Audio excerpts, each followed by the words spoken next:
Mga bossing, sa naghahanap po dyan ng business class na 8-seater mga bossing, and same time pwede kayo mag-maximum dito hanggang 10-seater. So available tayo mga boss, 2015 na Kia Carnival mga boss, automatic transmission to mga bossing. Same time diesel engine na nakaturbo mga boss, ano? Yan, so pakita lang natin ang bahagya mga bossing. Hanggang 4th row yan mga bossing.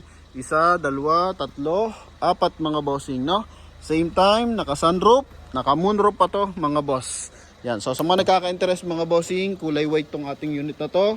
Naka running flat tires mga bossing, R18 yan. Okay, same time is naka all disc brake mga boss. Ito lang yung mga ano niyan, concern mga boss, maliliit lang na gas-gas mga bossing, ha. Alright. Yan mga boss. So presentable yung mga upuan yan mga boss, wala pa mga punit. Okay. Then naka 360 camera mga bossing. Alaga rapid day naman to mga boss. Naka power seat yan, magkabilaan, driver side tsaka front passenger mga boss, no? So sa mga nakaka-interest, eto na, dito muna tayo sa ating front area. Coding neto is Monday mga boss. So naka projector headlight yan mga bossing. And mapapansin mo is meron siyang silver accent dito sa kanyang front area. Naka silver din yung kanyang housing ng kanyang front grille, and naka-chrome naman yung kanya mismong front grille mga boss. Naka 4-eye sensor yan mga bossing, ha. May 4-eye sensor yan sa front area. Then meron siyang built-in camera mga boss. So yung gantong unit mga bossing, limited to na nire-release sa Kia Philippines mga boss. Kumbaga fair order mga bossing. Then sa side naman mga boss, R18 na naka 2-tone mags, all disc brake, naka 5 stud, and Hankook tires yan mga bossing na series 2022. Running flat yan mga boss, ano? Yan yung nakagandahan dyan mga bossing. Kaya sa mga nakaka-interest dito, may camera pa yan dito mga bossing. Then meron siyang signal light sa kanyang side mirror. Ito yung interior mga boss. Price natin dito mga bossing, ha, only 765,000 mga boss. Kasama na dyan yung transfer of ownership. Meron na rin siyang cruise control mga bossing. Then businan, maganda rin businan natin. Then ito mga boss is naka push start, no? Check lang natin kung dalawang available natin susi. And naka 360 camera to mga boss. Okay, pakita natin mga bossing. Yan, so mapapansin mo mga boss, 360 camera. Kita yung mga magkabilaang side mga bossing para maiwasan ang collision. Then as in elegant, pati dito sa kanyang meter cluster, leather na steering wheel mga boss. Okay, yan yung kanyang dashboard. Then naka-upgrade na rin yung kanyang rear view mirror mga bossing. Yan. Okay, then dito naman mga boss is naka power sliding door. May sunshade na rin yan mga bossing, ha. Okay, then dito naman is sunroof mga boss. Check natin kung na-open to mga boss. Yan mga bossing, na-open pala siya mga boss. Then sa kabila rin, check natin mamaya. Ayun pala mga boss, oh, nag-open din mga bossing. So kung pupunta kayo ng Tagaytay mga boss, Baguio, gusto nyo makalanghap ng sariwang hangin, okay, sa probinsya nyo mga boss, ito, available tayo dito mga boss sa ating Kia Carnival. Then pagdating sa airbag mga bossing, safety features, so may airbag dyan sa side, sa poste, then poste rin sa likuran, tapos dun sa kanyang pinakalikuran, malapit sa may backdoor panel, so meron din siyang airbag doon mga boss. Then pagdating sa upuan mga bossing, so naka leather mga boss, factory leather pa to. Yan mga bossing. So medyo masikip kapag 10-seater, pero if in case lang naman na kailangan yung 10-seater, so pwede siyang gawin 10-seater. Pero kung 8-seater mga boss, explain ko sa inyo mamaya, mas luluwag yung space natin dyan mga boss, ano? Yan, with voice command na rin to mga bossing, and hands-free connection para sa ating 2-din audio system mga boss. Okay, so dito naman mga bossing, sa kanyang side mirror, so powerful yung ating side mirror mga boss. Yan mga bossing. Okay, then naka power adjust na rin siya mga boss. Yan, ha. Oh. Okay, yan mga bossing. Then dito naman mga boss is naka na rin siya mga bossing, memory seat yung kanyang upuan, kasi naka power adjust na rin yung upuan niyan. Dito lang mga boss sa kanyang driver side na leather, yan medyo lang mga bossing. May mga stretch mark tsaka faded ng bahagya. Naka-plastic pa yung kanyang pinaka-sidings tsaka flooring mga boss. 100% to na hindi binaha mga boss, ha. Sa kanyang power tailgate lang, ito, yun lang yung kanya hindi na nagana mga boss. Pero dito, sa kanyang power sliding door, so gumagana to mga boss. Meron lang siya dito mga scratches na magkakahiwalay mga bossing, pati dito sa kanyang hood. Yan. Then the rest, all goods naman mga boss. Okay, yan. Ito yun mga bossing. Oh, ha? Hi. So pwede mo isara if in case na naliliwanagan ka mga boss. Then naka automatic climate control din sa likuran. Dito naman 12 volt socket mga bossing. Lagay ng ating cup holder mga boss. Yan. Okay, so pwede rin siya maging armrest dito. Sa loob, pag nasa loob ka, so pwede mo rin siya isara. Pindutin mo lang to mga boss tulad niyan. Okay, then if ever biglaan, so pwede mo din ibalik din agad. Yan, ha?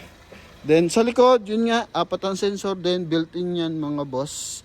Para sa ating rear view, tapos may mga, ito, scratches ng bagya. Pero malaking bangga mga boss, harap at likod, so wala po. Maayos to mga bossing. Dito lang mga boss, hindi na gumagana yung kanyang power tailgate. Pero okay lang naman kasi naka-manually na. Kaya nga dapat sila dito is nasa 875 pa. So tinawaran ko agad sila na mas mababa mga bossing. Kaya makukuha natin to sa halagang 765,000 mga boss. Pero all klarado na to mga bossing, maliban dito sa ating backdoor panel mga boss. Then if in case, eto, yan oh mga boss. If in case gusto niyo ng maluwag na space, so yan mga bossing, pwede mo na itulak dito yan. And hanggang third row na yung ating unit. Then kung gusto mo naman compartment, so pwede rin magiging available yan sa maluwag na compartment mga bossing. Pero exactly talaga, abot siya hanggang 4th row mga boss. Okay, then 12 volt socket, meron din dito. Yan, dito naman is fire distinguisher mga bossing, tapos yung ating safety tools. Yan, so yung ating early warning device nandyan din mga boss. Simple lang tanggalin mga bossing. Yan mga boss. Okay, so manually na to mga bossing ha, paalala ko lang. Pero maayos yung kanyang mga hydraulic assist. Then sa kabilang side naman tayo. Lamig ng aircon mga boss, panalong panalo yan. Okay, original lahat ng ating window mga boss. Sa mga upuan sa likuran, so all goods naman. May maliliit na stretch mark pero wala pa mga punit mga bossing. Magkabilaan, so yan, nag-automatic. No, naka-power sliding door mga boss. Then dito naman, naka-power seat din siya. Yan Okay, so basically, kumbaga semi-business class. Pero kung gusto mong gawin full business class mga bossing, gawin mo lang siya 8-seater. No?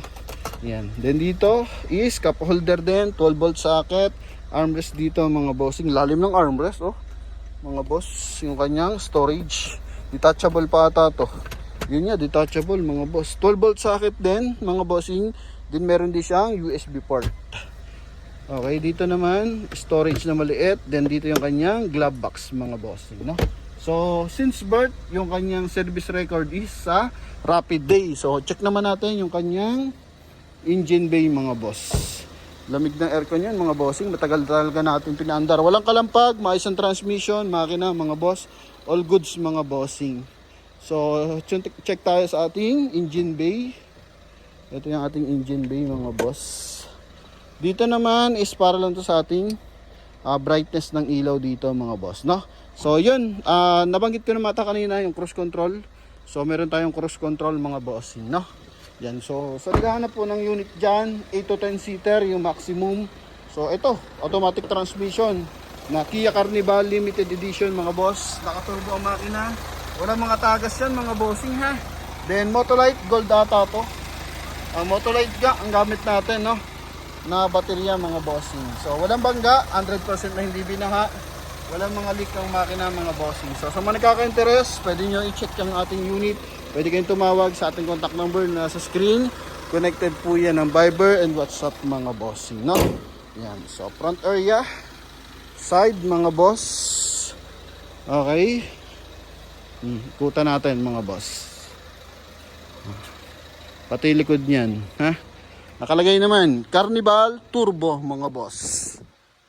As in presentable. Reverse parking camera mga bossing. Kaya nakikita natin, so meron siyang 360 camera. So nasisense niya yung paikot ng ating unit.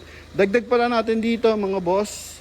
Hindi kasi napapansin mga bossing. Kasi meron siyang, sara natin mga boss. Okay, akyat tayo lang bahagya. Ito mga bossing. Yan. So pwede siya doon, pwede rin siya dito. Okay, so ito mga boss, meron siyang sunshade. Yan, sorry, tumama yung paa natin. Ito. So maganda, ano siya, sensitive yung kanyang sliding door. So pag nababangga, lumalabas.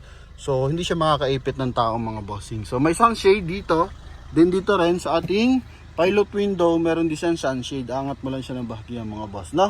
Yan din, bawat door handle, meron siyang ilaw sa likuran.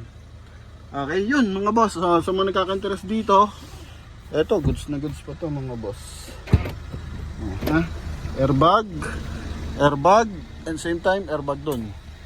Then napakagandang front area mga boss. Yan ha. So naka-plastic pa mga bossing.